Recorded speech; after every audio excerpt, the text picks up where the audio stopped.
It's an Ask LOJ Friday, and it starts with a deep dive on Keyonte George. Is he a point guard or is he a shooting guard? Are we hurting his growth, and are we worried about his too cool for school attitude? Leads off the questions you've asked today for Locked on Jazz. Bum bum bum bum bum bum bum bum bum bum bum bum bum bum bum pow.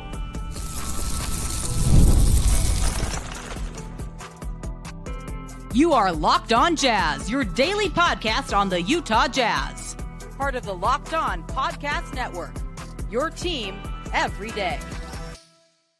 How are you? I'm David Locke, radio voice of the Utah Jazz, Jazz NBA insider. This is Locked on Jazz. It's your daily podcast on the Utah Jazz, giving you insight, expertise, geeky numbers, and hopefully making it way better to be a Jazz fan each and every day. Thank you so much for making Locked on Jazz your first listen of the day. We are free and available on all podcasting apps and on YouTube.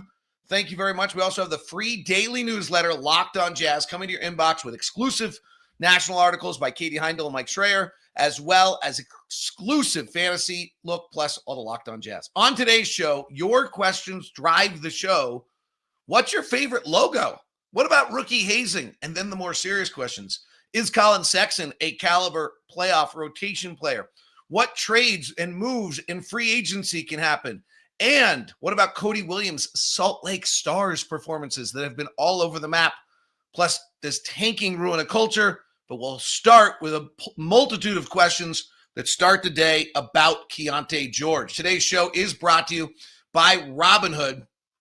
Robinhood provides the privileges of high net worth for any net worth. These generous benefits are now available for only $5 a month.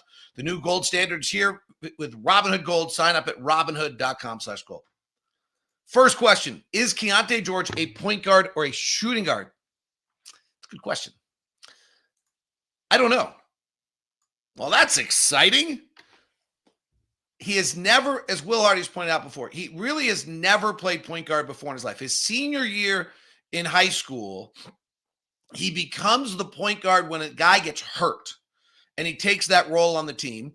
Then he goes to Baylor, where he almost plays the three on a veteran-laden team of veteran guards who I thought never wanted to pass him the ball. And then we thrust him into the point guard position. Thus, the question is totally legit. He has enough size to play both. Ideally, your shooting guard in this day and age is probably 6'6", and Key's 6'4", but I think he has the size to play both. I'm going to go that he's actually more of a shooting guard, kind of the way Anfernee Simons is probably more of a shooting guard. Unlike a lot of these guys who are more of a shooting guard, the one nice thing I would say is he does have the size to roll. He does have the size, so he's okay, because I think a lot of these guys end up playing point guard because they're just too small to play shooting guard. His lack of handle getting up across half court under pressure right now would be the item that makes me think that, like, yeah, probably not. And his other thing I would say is his lack of pace. He really doesn't push the basketball. And so in those two regards, I think he's probably better playing a shooting guard. Now, interestingly, he has had, if not entirely this year, last year he was better off the bounce shooting a three than a catch and shoot three, which is really unusual, and I don't think will last because it lasts for almost nobody's career. But he has to become a more fundamentally sound catch and shoot three-point shooter if he's going to be a shooting guard. I think that he's 36%, which is about a little below league average on catch and shoot right now. On his pull-up shooting, he was 36% last year. I'm looking to see what he is this year. I will say this. I think it's not as defined as it once was. It doesn't mean he can't do. I think he probably ends up doing both. His off the bounce three this year is at 31%, which is really low compared to where it was a year ago when it was 35% and one of the better in the league. Recently, he's been better at it, I believe. Well, not a lot, 14 of 41 in the last 10 games, so 34%. So then the next question is, are we stunting Keyonte's growth by having him play out of position? Okay, fair. These two actually related really well.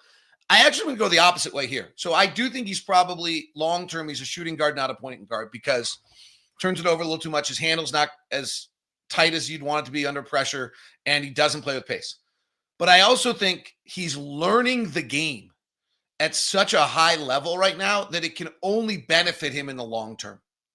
You're adding a whole entire skill to him. I think you have to understand that when you look at his numbers and how he plays and what he does. But I think that he's learning an entirely new skill set, understanding the game, how the game works, how coaches think, how to view the game, how to get his teammates involved, all of those things that point guards do, which are burdensome. He's also at this point, because of the Taylor Hendricks injury and because of the Cody Williams going back to the G League, he's now guarding the best player every night, which is he's kind of stepped up in that regard. So I think those things are not stunting his growth. I actually think they'll help his development long term. What I think they might be doing is stunting some of his success right now, and that would be the only thing you'd have to watch in regards to confidence in that regard. Are you concerned about Keyonte's too cool for school attitude? I get where this is coming from. I have never totally, so let me say two things. I get where this is coming from. There were a few moments last year that really bothered me. No, because of two things. One is everything I've been told about what he does behind the scenes, the amount he works, the amount he studies film, the amount he's interested in his craft, being great, the amount he's trying to get better. If his too cool for school attitude was, hey, I'm so good, it doesn't matter, I'm struggling and I'll be fine, that would be it. But that's not what he is at all. In fact, a conversation I had with him earlier this year where I was complimenting about something, he's like, gosh, I'm glad somebody knows I'm trying to do the right thing. Like, you can feel the burden that he's feeling right now. And so I think because of everything that Will's told us about his film watching and his dedication, I'm not. The other one I've never quite understood, and maybe this is because I would be the same way, is kind of the fans harping on Keyonte when he's having a bad night for having bad body language. Yeah, it'd be ideal if you just let every single raindrop bounce off you. But the dude's 20 years old. If he's 1 for 8, I kind of want to see frustration. I'm not always sure what people are expecting out of a 20-year-old, and I'm certainly not sure what I think someone's expecting from a 20-year-old under that kind of pressure. So I don't always know what a fan thinks. Like, what would you do if you were 20 years old under this kind of microscope and you were 1 of 11? I'd be dropping my shoulders. Yeah, run back on defense. I got it. I understand the ideal world, but let's just talk about reality for a second. So I find some of the criticism of Keyonte's body language and quote unquote attitude to be unfair considering what he's doing in his age. Would I like him to play harder? Sure. Does he need to play harder? Yes. Is Will talking about it all the time? Yes. Is he playing harder? Yes. But I really don't have a hard time with frustration. And, because he high steps it sometimes when he comes in, and because some of that's also because he's such a good athlete, it looks easy. Like, I think that's, that's one of the things on some of these guys, like, they have to learn how to play hard because they've never had to. What do you think of the 5 Collier, Key, Markkanen, Kyle, and Kessler when we trade Clarkson Whoa. All right, so let's just go with the concept that Collier's the point guard and Key's the shooting guard. We're beginning to do this more and more, right? That lineup wouldn't win very many games, but that's fine. That's just, you're developing your players. We're beginning to play Keyonte at the shooting guard more and more. And watching, and I haven't really dug into the specific lineup. I'll do it right now of Isaiah Collier and Keyonte George together. I can't imagine it's very good, honestly. Like, I'm not trying to be a jerk, but like, neither of them have shot it very well this year. And at some point, this game's about putting the ball in the basket. Yeah, we're minus 8.1. We're actually terrible defensively. That's really interesting. We've played at 209 possessions. Our offense is in the 72nd percentile, and our defense is in the 3rd with a 125 offensive rating.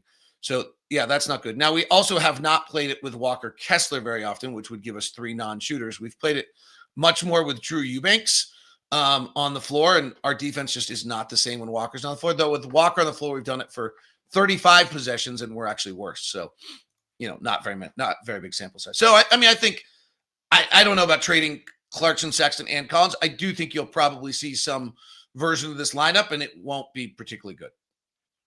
To be totally honest with you. What would Jerry Sloan think of what's taking place right now? Ooh, the ghost of Sloan peering over Delta Center, upset with what he's seeing. We'll talk about it when we come back and next on Locked On Jazz. Today's show is brought to you by Murdoch Hyundai, located at 4646 South State Street, also located in Logan and in Linden.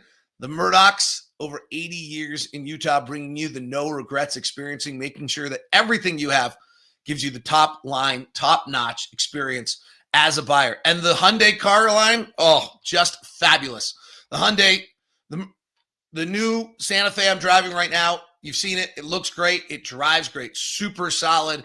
And right now, the 2024 Hyundai Santa Fe has 1.99% for 72 months. The electric car, the Ioniq 5, which has won every award imaginable, is $372 a month, or 0% for 60, or up to $7,500 back in an EV bonus. All available right now. Great deals at Murdoch Hyundai. Most wonderful buy of the year time. The Tucson and the Santa Fe are coming in with 0% for 4 years. Get aboard right now with Murdoch Hyundai, located at 4646 South State Street, also located in Logan and in Linden. Email me at dlock09@gmail.com so we can give you the Locked On VIP experience. Today's show is also brought to you by Robinhood. This is pretty neat. What Robinhood is doing for everyone right now is that Robinhood is giving you a chance to have the financial favors of the 1% without the silver spoon. Robinhood allows you and others to get rates and perks usually reserved for the high society. Now, the resourceful individual with Robinhood Gold can earn the very liberal rate of 4.25% APY on uninvested cash and be rewarded with a handsome 3% retirement boost on IRA account contributions. Robinhood Gold provides the privilege of a net worth for any net worth. These generous benefits are now available for only $5 a month. The new gold standard is here with Robinhood Gold. Sign up at Robinhood.com/gold. That's Robinhood.com/gold. Terms apply for product-specific disclosures. Visit Robinhood Gold. Investing involves risk. Rate may change. Gold membership is offered by Robinhood Gold, LLC. Thanks for making Locked On Jazz your first listen of the day. The daily newsletter is really great. I'm all in. I'm actually subscribing to more and more of them because I love it's just a great update on their teams and what they're doing. Teams I care about, friends I have working for their staffs, Hawks, Suns, Spurs, have it all. Here's what you get. You get the daily breakdown of your team. You get a exclusive national article from Katie Heindel. It's absolutely fabulous. Mike Schreier on Thursdays. His piece yesterday was great. And then Josh Lloyd's fantasy excerpts, plus all the links to the most important NBA articles. So it's it's an ultimate one-stop NBA newsletter. If you're an NBA fan, you got to get this newsletter. Go to LockedOnDaily.com. Please do the Jazz one because I get credit for it. But, I get it. All right. Jerry Sloan did – oh, wait a sec. I actually wanted to show this tweet just for the fun of it because he taunted me, and I like to be taunted. He taunted me about 7 minutes ago, which makes it even better. So let's share a screen on the video world out there. I can't share the screen unless it is. So those of you on YouTube, you will get this. For those of you on Twitter who are not on YouTube, you will get the concept of this. All right, here it is. Jerry Sloan did everything every night as a player and a coach to win. Tanking never works, or actually always works, but depending on your viewpoint of what works is. What would Jerry think of what is going on? What would he think about guys destroying the culture he spent decades building? And by guys, I mean Smith and Ainge. Don't worry, I know you won't answer. Wrong, Josh. I'm answering. So the premise of the entire question is, in the midst of the nastiness, is semi-interesting. And that is, does tanking destroy culture?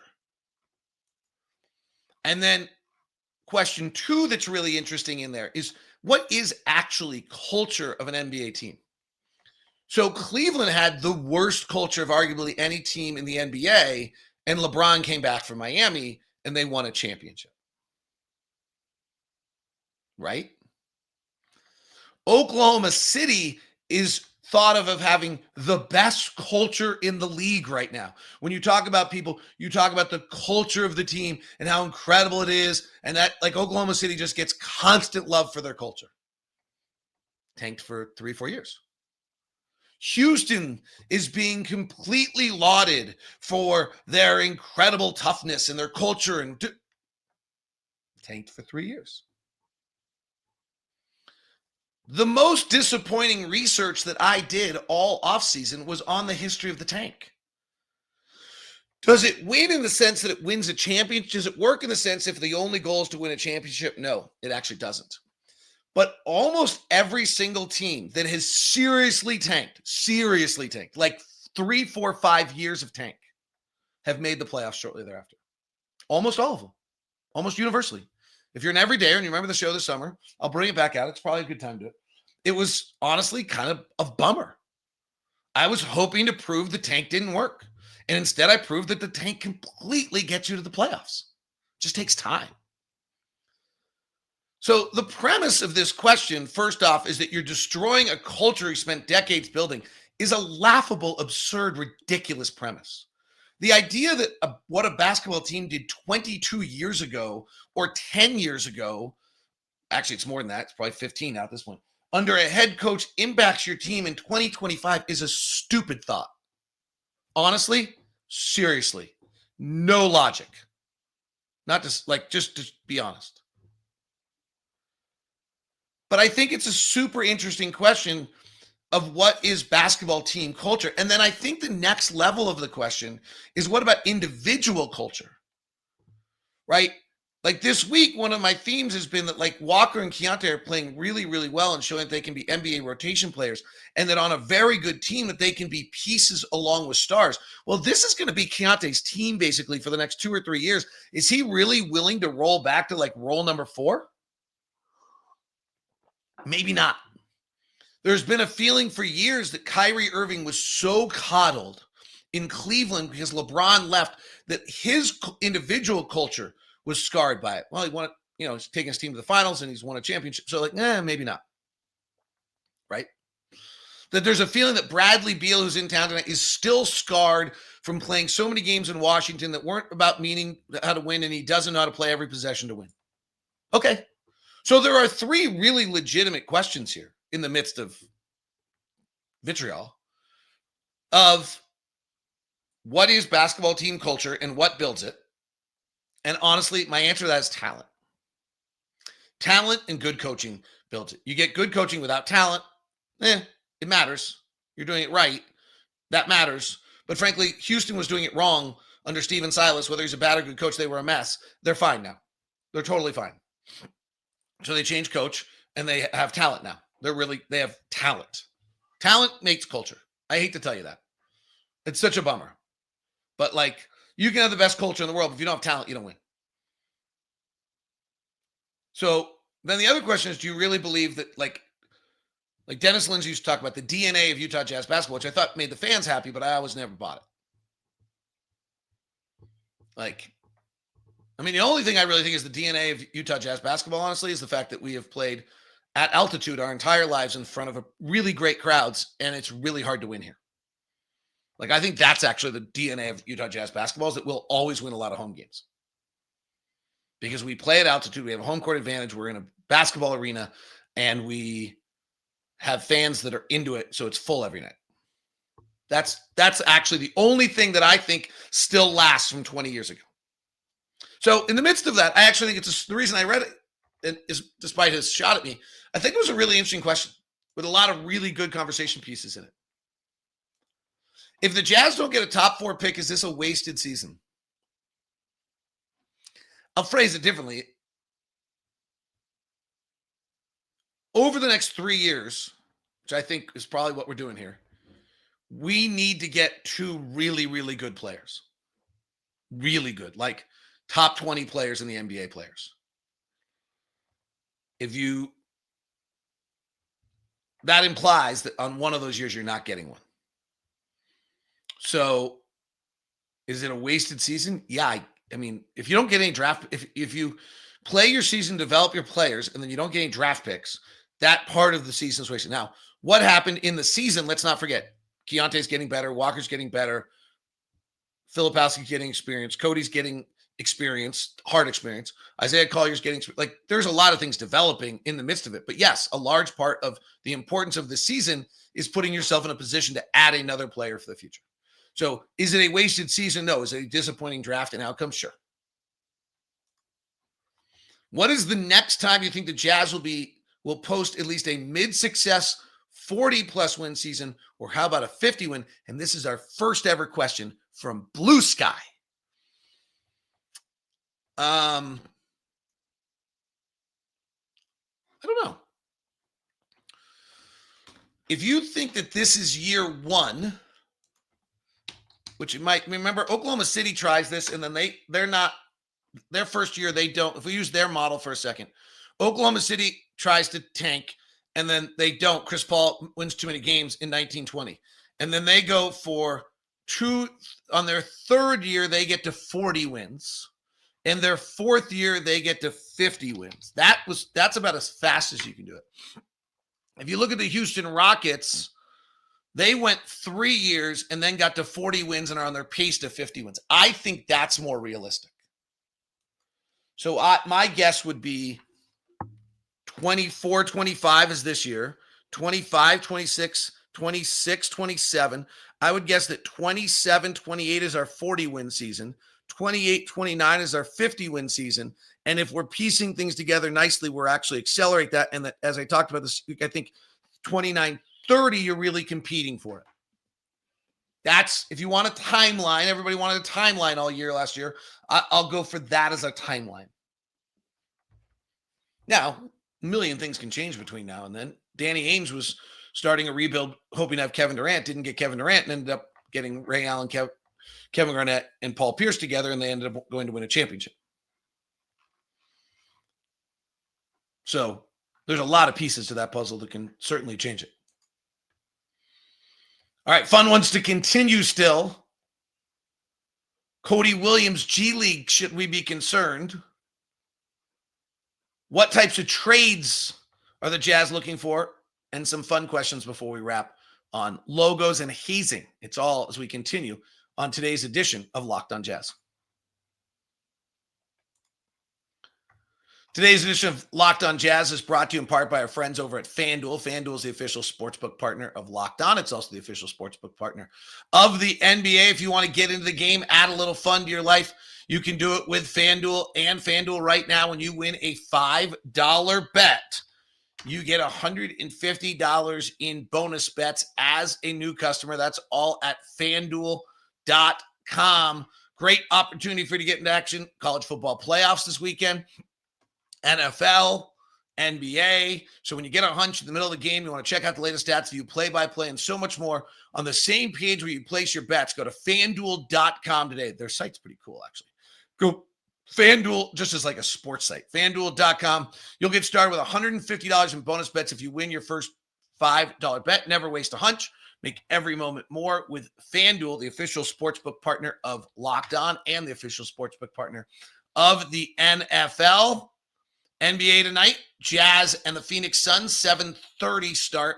And the Suns are an 8-point favorite. The over-under's at 231.5. College football playoff, Notre Dame's a 7.5-point favorite over Indiana. Penn State, an 8.5-point favorite over SMU. Texas, an 11.5-point favorite over Clemson.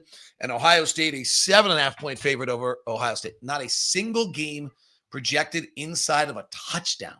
Wow.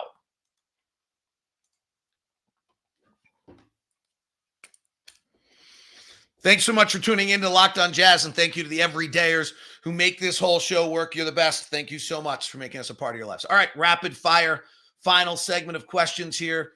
What do you people decide to get like nasty and see if I would answer their questions today? No problem. I'm not ducking.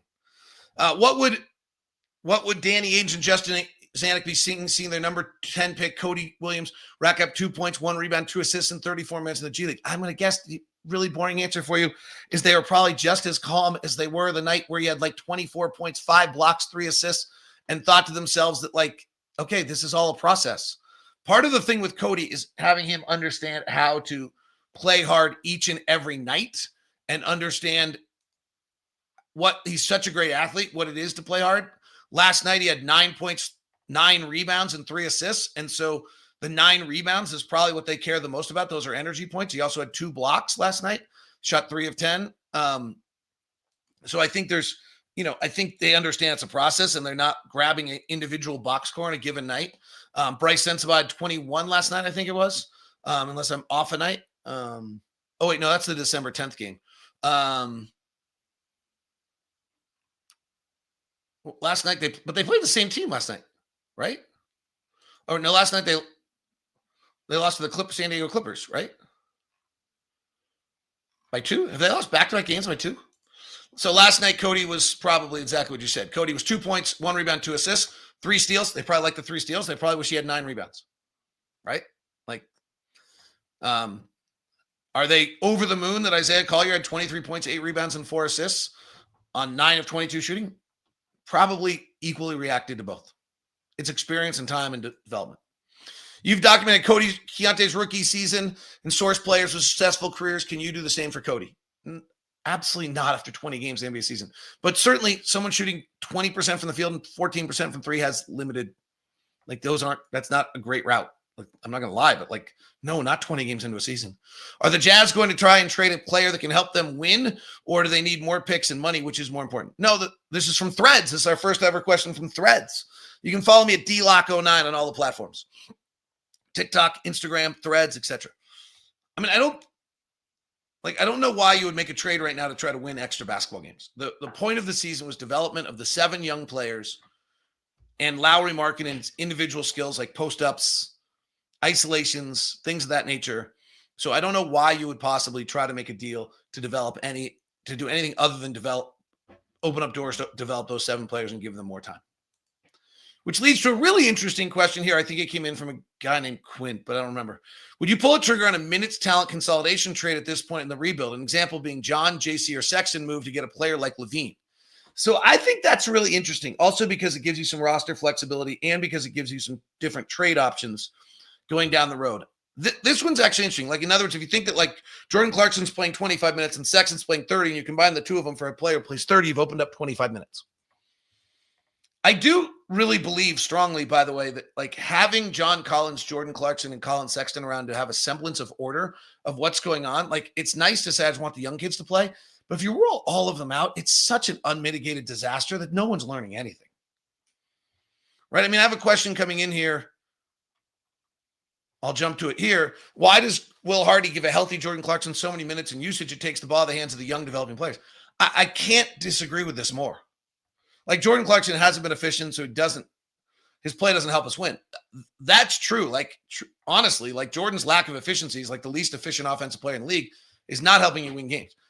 He is giving a release valve and semblance of order and getting us structured and playing the game the right way to the young players that if he's not on the floor and you're just willy-nilly all over the place and guys are just under duress the whole time, that's not going to help anyone develop. So I really disagree with this concept that there's zero chance that if one of our young players is playing well and deserves minutes that they're not going to get it right now. Right? Let's be honest about that.